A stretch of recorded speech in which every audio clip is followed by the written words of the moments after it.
ناظرین، آج ہم امریکہ کی اس خوبصورت زمین پر، جسے لٹل پاکستان، کونی آئلینڈ ایونیو بھی کہا جاتا ہے، اور جو نیو یارک کی یہ کنگز کاؤنٹی ہے، بروکلن میں، پاکستان کی ایک آئی ہوئی بہت ہی عظیم ہستی قاری سید صداقت علی صاحب کو انٹرویو کرنے جا رہے ہیں۔ قاری سید صداقت علی کے حوالے سے ہم آپ کو یہ بتاتے چلیں کہ وہ پاکستان کی دو مہم جو اہم ستون ہیں، ایوان بالا اور ایوان زیری، یعنی قومی اسمبلی اور سینٹ میں، یہ آفیشیل قرات بھی کرتے رہے ہیں، اور دنیا بھر میں قرآن مبین کی روشنی انہوں نے جا کر پھیلائی ہے۔ آئیے ہم قاری سید صداقت علی صاحب سے انٹرویو کرتے ہیں اور ان سے پوچھتے ہیں کہ انہوں نے قرآن کی اس روشنی کو دنیا بھر میں پھیلانے کی ابتدا کہاں سے شروع کی۔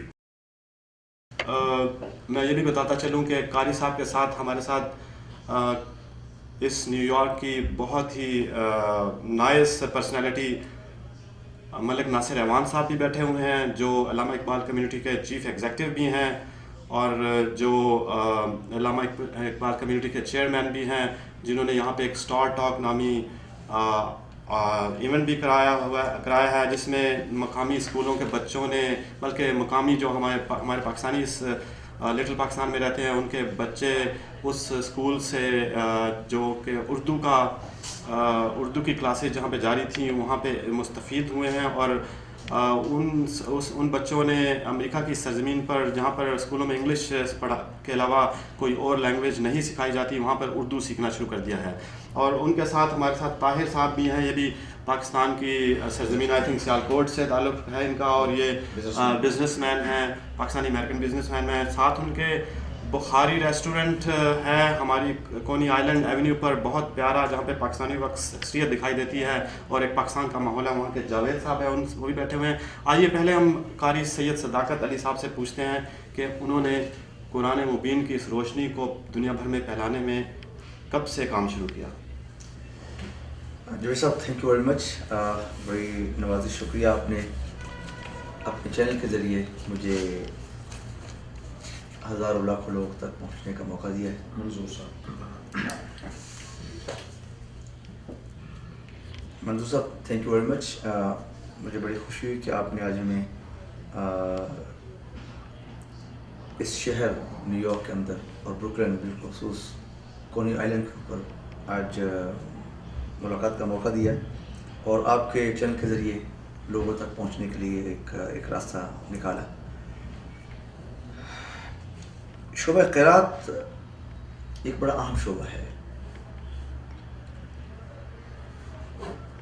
حضور نے فرمایا کہ، بلکہ قرآن پاک کا ارشاد ہے کہ ورتل القرآن ترتیلا، قرآن پاک کو ٹھہر ٹھہر کر پڑھو۔ ٹھہر ٹھہر کر پڑھنے کا مطلب یہ ہے کہ اس کو، قرآن پاک کو جو اس کے اسلوب ہیں، مخارج ہیں، اور ہر حرف کو اپنے مخرج سے ادا کرنے کا طریقہ ہے، اس کے ساتھ ادا کریں، پھر ورتل القرآن ترتیلا کا جو ہے حق ادا ہوتا ہے۔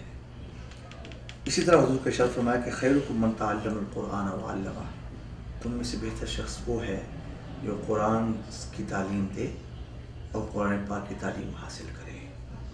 Those are the best people in my ummah۔ ٹھیک ہے، میں نے اس کا آغاز 1960 سے کیا۔ یہ میرے والدین کا ڈیزائر تھا کہ بچوں میں سے کوئی ایک بچہ جو ہے اس لائن پہ جائے۔ ہم 7 بھائی ہیں، 2 بہنیں ہیں، اور میں نے حفظ بھی کیا، اور اس کے بعد قرات کا بھی سلسلہ شروع کیا۔ 1960 میں اس کی ابتدا کی میں نے، اور 1961 میں نے پہلا گولڈ میڈل حاصل کیا آل پاکستان قرات کمپٹیشن میں، اور اس کے بعد پھر اسکولوں کے کمپٹیشنز اور پھر کالجز کے کمپٹیشنز، حوصلہ افزائی ہوتی گئی، آگے بڑھتے گئے، اور کالج کا سلسلہ بھی شروع ہو رہا ساتھ، اور پھر پرائیویٹ سیکٹر پر کمپٹیشن وہ بھی چلتے رہے۔ 1971 میں نے فرسٹ ٹائم پاکستان کو ریپرزینٹ کیا انٹرنیشنل قرات کمپٹیشن ان کوالالمپور، ملائیشیا۔ اس کے بعد پھر 73 میں نے پاکستان کو پھر ریپرزینٹ کیا، اور وہ میری تلاوت پاکستان ٹیلی ویژن نے لائیو ٹیلی کاسٹ کی فرام کوالالمپور۔ میں حالانکہ پاکستان سے ون کر کے گیا تھا اس کمپٹیشن میں پارٹیسپیٹ کرنے کے لیے، مگر جب وہاں پر جا کر دیکھا کہ یہ تو دنیا ہی مختلف ہے، ہم تو کسی باغ کی مولی نہیں ہیں، ہم تو ان کے مقابلے میں ہمیں پڑھنا ہی نہیں آتا بالکل. تو کمپٹیشنز کو ون کرنے کے لیے ایک سرٹن اس کا کرائٹیریا ہے، اس کے پروسیجرز ہیں، اس کے رولز اینڈ ریگولیشن ہے، جس کو اڈاپٹ کرنا پڑتا ہے. جب ان پر نظر ڈالی پھر اپنے آپ کو اس کے لیے تیار کرنا شروع کیا. الحمدللہ 71 میں میں بہت پیچھے تھا، 73 میں کافی بہتر پوزیشن پر آ گیا، اور اس کے بعد پھر یہ سلسلہ جو ہے وہ جاری رہا، محنت جاری رہی. جہاں سے بھی کوئی چیز کسی بھی دکان سے ملی وہ حاصل کی، یعنی جس استاد سے بھی کوئی چیز اچھی ملی وہاں سے لے لی اور اس پر محنت کی. پھر 89 میں الحمدللہ I took second position in the world competition. Then again in 91 again I took second position in the world competition in Iran. اور اس کے بعد پھر میں نے سوچا کہ ابھی بھی یہ سفر ختم نہیں ہوا، ورلڈ کمپٹیشن میں فرسٹ ٹائم کرنا ہے. الحمدللہ فائنلی 1995 میں بنگلہ دیش میں I took first position in the world competition. اس کے علاوہ پھر پاکستان ٹیلی ویژن، پاکستان ریڈیو پاکستان پر میں نے 1966 میں نے آغاز کیا ریڈیو پاکستان میں رجسٹریشن کی میری آڈیشن کے بعد، اور اسی طرح پاکستان ٹیلی ویژن پر 1968 سے میں وابستہ ہوں. اور اس کے بعد پھر میں ملک سے باہر چلا گیا، کویت میں رہا، امریکہ آ گیا. I lived about 11 years in America also. پھر واپس یہاں سے وائڈ اپ کر کے پاکستان چلے گئے. واپس جا کر پھر مشن یہ تھا کہ اس شعبے کے اندر کچھ کام کرنا ہے، اس کو آگے بڑھانا ہے. اس سلسلے میں پھر کام کیا. بلکہ یہاں پر ایک اور چیز مینشن کروں کہ 1973 میں جب کانسٹیٹیوشن سائن ہوا تو افطار علی بھٹو صاحب نے جب کانسٹیٹیوشن سائن کیا تو اس سیریمنی کی تلاوت میں نے کی. قاری سید صداقت علی صاحب، آپ یہ بتائیں کہ آپ صبح جب آپ سے بات ہو رہی تھی آپ نے فرمایا تھا کہ یوٹیوب پہ اگر ہٹ کریں آپ کو دیکھنے کے لیے تو یا آپ کی قرت کو، تو اس میں 35 ملین مور دین 35 ملین ہٹس ہیں. تھوڑا اس کے بارے میں بتائیے گا، اور یہ کتنے عرصے میں ہیں؟ ہوا یہ ہے کہ پاکستان ٹیلی ویژن نے سورۃ الرحمن کو ویژولائز کیا، which is first time in the history کہ کسی شخص نے یہ جرت کی اور یہ رسک لیا کہ قرآن پاک کو ویژولائز کیا جائے. تو اصل میں یہ میری ایک کوشش تھی کہ قرآن پاک، کیونکہ آج کل ویژولائزیشن کا دور ہے کہ جو چیز آدمی ویژولز کی شکل میں دیکھتا ہے اس کے نقش و نگار ساری زندگی جو ہے وہ ذہن میں جو ہے محفوظ ہوتے ہیں. جیسے آپ مووی دیکھ لیں، کوئی بھی پرانی مووی آپ نے دیکھی ہوگی آج سے 30 سال پہلے، تو ابھی تک بھی آپ کو اس کے سین یاد ہوں گے. اسی طرح اسی چیز کے پیش نظر میرے خواہش تھی کہ اس پر کام ہو. تو الحمدللہ پاکستان ٹیلی ویژن کے IT ڈائریکٹر فخر حمید انہوں نے اس کو پروڈیوس کیا سورۃ الرحمن کو، اور اس کو اسکرین پر لے کر آئے. اور اس کے بعد یہ اتنا پورے اسلامک ورلڈ میں اور نان اسلامک ورلڈ میں اس کو ویلکم کیا گیا کہ اب آپ یوٹیوب پر جا کے سرچ کریں تو ایک ویب سائٹ پر مور دین 30 ملینز ہیں، اور اگر تمام ویب سائٹ کو اکٹھا کیا جائے تو may be more than 40 millions یہ ہٹس ہوں گے اس کے اوپر، جن کو لوگوں نے اب تک وزٹ کیا، and which is highest number of visit in the world. قاری سید صداقت صاحب لکھیں یوٹیوب پہ، قاری سید صداقت علی لکھیں اور اس میں سورۃ الرحمن ساتھ مینشن کریں، you will C on the screen. تو اس کا بلکہ میں کئی ممالک میں گیا ہوں، وہاں پر بھی میں نے وہ ان کو دی ہے چینلز کو یہ، تو وہ لوگ خود دیکھ کر بڑے حیران ہوئے کہ یہ وہ کام ہے کہ جو ہمیں کرنا چاہیے تھا مگر یہ پاکستان نے کیا ہے، اور اتنی خوبصورت طریقے سے اس کو ویژولائز کیا ہے کہ مجھے یاد ہے کہ I was in West Indies, تو اس کا کوئنس ہال ہے پورٹ آف اسپین میں، بڑی اسکرین کے اوپر جب انہوں نے سورۃ الرحمن کو انہوں نے پلے کیا اس کے اوپر تو لوگوں کی چیخیں نکل رہی تھی اس کے مناظر دیکھ کر. اور الحمدللہ وہاں پر ایک IBN چینل ہے ویسٹ انڈیز کے اندر میں، Islamic broadcasting network, وہاں پر یہ اس کی اوپننگ اور کلوزنگ ٹرانسمیشن کے اوپر یہ سورۃ الرحمن چل رہی ہے. ابھی پچھلے دن انہوں نے بتایا ہے کہ اس وقت تک more than 7,000 people converted into Islam by watching سورۃ الرحمن. جب اللہ کا کلام کسی خوبصورت آواز کے ذریعے آپ کے کانوں میں سے ہوتا ہوا آپ کے دل پر جب پہنچتا ہے تو پھر اس کے اثرات مرتب ہوتے ہیں, پھر انسان کی کیفیت بدلتی ہیں.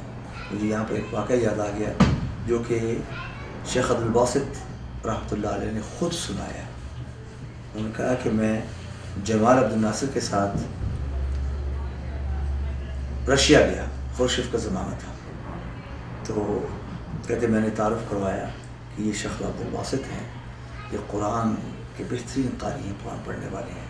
انہوں نے کہا میں تو خدا کو بھی نہیں مانتا, تو قرآن تو بہرحال آپ کی کتاب میں رسپیکٹ کرتا ہوں, میں تو ان چیزوں کو مانتا نہیں. اسی دوران جمال عبد الناصر نے کہا کہ شیخ عبدالباسط اقرا, قرآن تو پڑھو. اور وہ ان کا جوانی کا دور, بلکہ نوجوانی کا دور تھا. انہوں نے قرآن پڑھا اور پڑھتے پڑھتے جب وہ کلائمیکس پر پہنچے تو جمال عبد الناصر بھی موجود تھے. خورشیف کی آنکھوں سے آنسو جاری ہو گئے. جب قرآن ختم کیا مولانا شیخ عبدالباسط نے تو جمال عبد الناصر نے پوچھا کہ واٹ ہیپنڈ, کیا ہوا؟ کہنے کہ نہیں, بات یہ ہے کہ اتنی خوبصورت آواز میں جب اللہ کا کلام تمہارے کانوں کے ذریعے دل پر پہنچا تو اس نے یہ کیفیت پیدا کی ہے. یہ کسی انسان کا کلام نہیں, یہ خدا کا کلام. ناظرین, آج مجھے بھی بہت زیادہ فخر محسوس ہو رہا ہے اور میں بہت خوش ہوں کہ میں آج قاری سید صداقت علی صاحب کے سامنے بیٹھا ہوا ہوں اور ان سے ٹی وی کے لیے انٹرویو کر رہا ہوں. اور مجھے یہ بھی فخر ہے کہ میں جب آج سے 15-20 سال پہلے ان کو دیکھتا تھا ٹی وی پہ تو اس وقت ان کی جو آواز تھی قرآن پاک کی, قرآن مبین کی, وہ میرے دل کی کیفیت بدل دیتی تھی. آج میں بہت زیادہ اس چیز کو ذاتی طور پہ بھی فیل کر رہا ہوں. مجھے فخر ہے, خوشی ہے کہ میں آج قاری صاحب کا انٹرویو کر رہا ہوں. مجھے سعادت ہے کہ میں ان کا انٹرویو کر رہا ہوں. ہم قاری صاحب سے ریکویسٹ کریں گے, بڑی محفل ہے, باسعادت محفل ہے, قاری صاحب سے ریکویسٹ کریں گے کہ قاری صاحب اپنی اسی آواز کو دوبارہ ہمارے کانوں میں ایک رس کی طرح, ایک صبح کی طرح دوبارہ اس کو اگر اجاگر کر دیں. ہم سے درخواست کرتے ہیں. سب ساتھی میرا خیال. جی بشر سبحان اللہ. اعوذ باللہ من الشیطان الرجیم. بسم اللہ الرحمن الرحیم.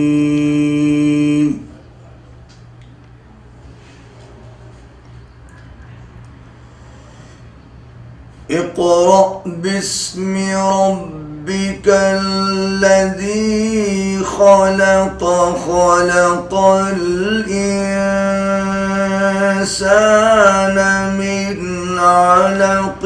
اقرأ وربك الأكرم. سبحان اللہ.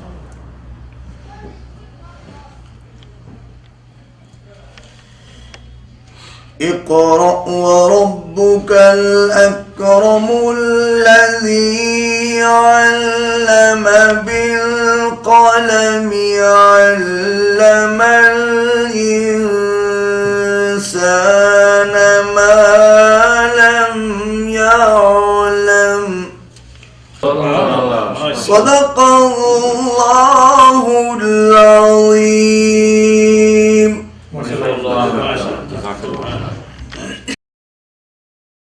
اور ایک چیز میں قاری صاحب سے ریکویسٹ کروں گا. قاری صاحب, آپ نے صبح جامعہ ازہر کے حوالے سے بھی بتایا تھا, تھوڑا سا اپنے ساتھیوں کو اور ناظرین کو یہ بتائیں جامعہ الازہر کے حوالے سے جو مسلمانوں کی ایک بین الاقوامی انٹرنیشنل یونیورسٹی کی حیثیت رکھتی ہے اور جو ریکگنائزڈ ہے, سرٹیفائڈ ہے, اس کے حوالے سے آپ تھوڑا سا بتا رہے تھے. اس کے بارے میں بریفر بتا دیجیے گا. اور آپ ہمیں کوئی اپنی زندگی کا کوئی اچھا واقعہ بھی اس قرآن کے حوالے سے یا آپ کا جو بھی تھوڑا سا بتائیے گا بریفر. یہ 2 کویشچن ہیں. اور آپ تیسری چیز جو آپ صبح خود فرما رہے تھے چند ساتھیوں کے سامنے جب عید کا دن تھا, صبح سب لوگوں نے عید پڑھی, تو آپ ایک جگہ پہ یہ بھی آپ نے فرمایا کہ آپ کی وش ہے کہ آپ قرآن کے حوالے سے, قرآن اکیڈمی کے حوالے سے کچھ اس امریکہ کی سرزمین پر یہاں پہ جو مسلمان ہیں, پاکستانی ہیں, ان کے لیے آپ کچھ تحفہ دینا چاہتے ہیں, کچھ چیز کرنا چاہتے ہیں. اس کے حوالے سے بھی آپ ہمارے ناظرین کو بتائیے گا پلیز. جامعۃ الازہر ہمارے